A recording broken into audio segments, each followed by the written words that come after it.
The film opens in the clearing of some desolate woods outside the fictional town of Lincolnsville. Inside a carriage, a documentary on TV tells the story of ex-circus ringleader Larry Grimley. After his cousin, Lincolnsville town mayor John Dullard, made the circus illegal, Grimley has subsisted in exile. A stocky pirate named Hamshank busts in and destroys the TV to make Grimley feel better. Grimley walks outside to the campsite where the former members of his circus feebly waste away. Grimley reinvigorates their spirits with a manifesto, stating he will return to Lincolnville and patch things up with John so that they can perform their circus act again.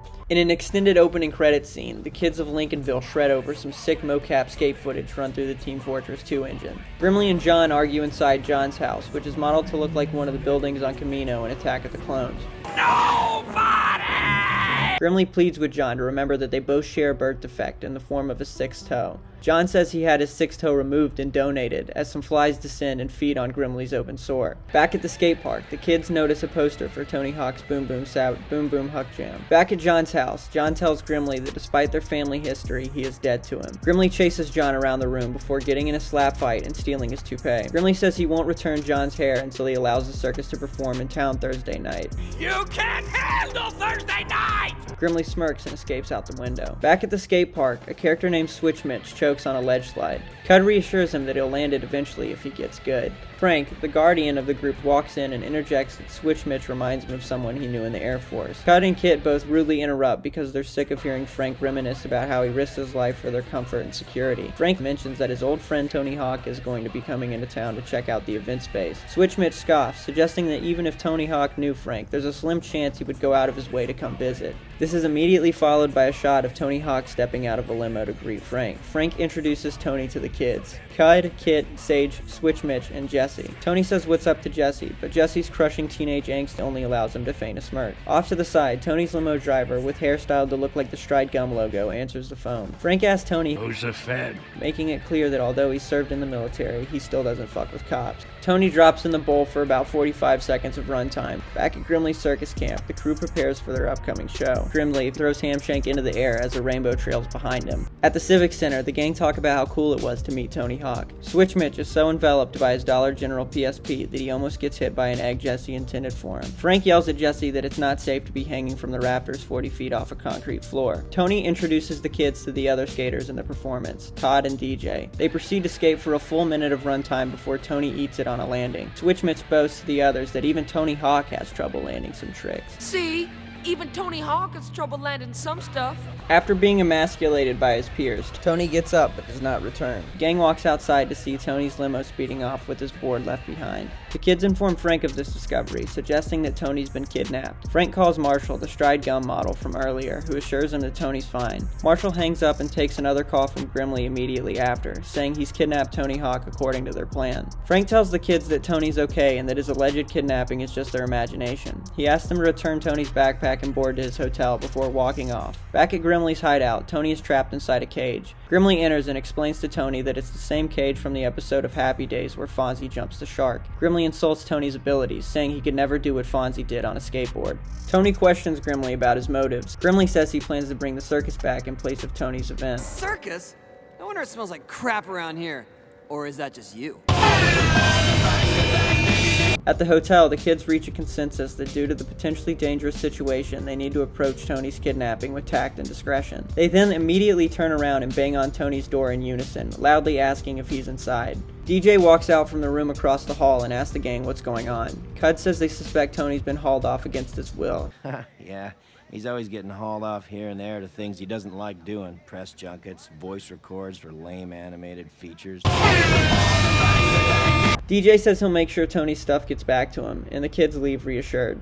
Shortly after, two members of Grimley's squad come in, Underchin and B Leotard Guy. Underchin rides his tricycle to DJ's room, and B Leotard Guy knocks on the door. DJ answers the door, and Underchin uses a device on his tricycle to punch DJ right in the nuts.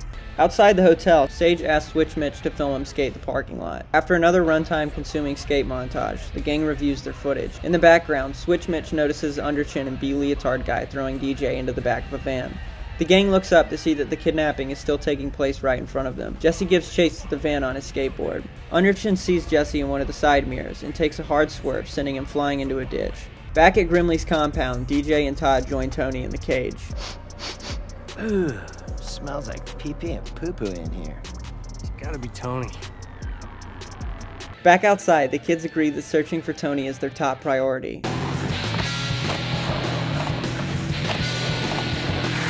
The kids are about to give up until Jesse says, "Look."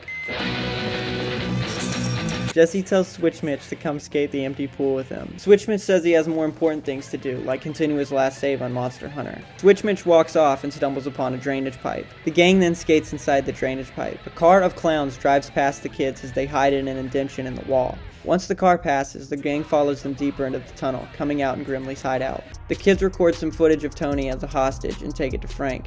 At the Civic Center, Frank thanks John for hiring Marshall as Tony's limo driver. John says he doesn't know what Frank's talking about and has never met anyone named Marshall. The kids arrive and show Frank the recording of Tony being held hostage. Frank again dismisses the children's accusations, saying the footage is too blurry. For peace of mind, Frank calls Tony's phone to check on him. Grimley has one of his circus workers, Mimic, impersonate Tony on the phone. Are you okay?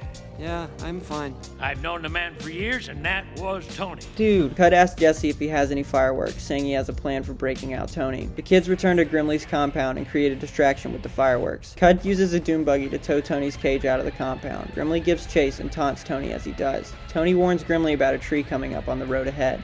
Grimley spends a full 4 seconds processing Tony's words before running into the tree. Elsewhere, a car of clowns pulls up on Switchmitch. Switchmitch remarks that while the beat is sick, their rhymes are trash. No rhymes are junk. Yo, yo, yo, we styling to the mad sound of MC Bobo the Poppin'. Another unnamed circus performer gives chase to Sage. Sage clears the jump, losing him. However, several rabid monkeys launch out of the front of the truck and continue their chase. Sage skates off the edge of a cliff and grabs onto a vine. The monkeys jump after him but miss, plummeting into the car of clowns below. Before the monkeys can step up to Switchmitch, he beats the absolute shit out of all of them. Cud breaks open the lock on Tony's cage, allowing him to escape before the buggy and trailer careen into a cliff and explode.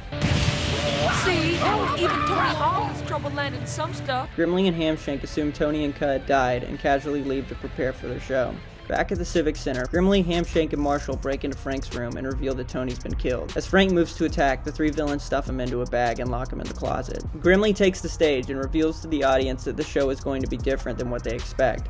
Todd, DJ, and the rest of the kids are all shown to be in life-threatening situations as the crowd cheers. Frank escapes and punches Marshall in the face. In the arena, Tony and Cud show up before Grimley can start the show. Cud chases Grimley down in a golf cart while Tony tries to free the rest of the hostages. Cud loses control of the golf cart as Grimley tries to escape by pedaling his bicycle to the top of the ramp. Cud intercepts him and kicks him back down. For trying to murder 3 adults and 5 children, a single security guard front cuffs Grimley and escorts him outside. Frank apologizes to the children for doubting their suspicions that Tony was kidnapped. The gang then skates the arena as the final credits roll. The end.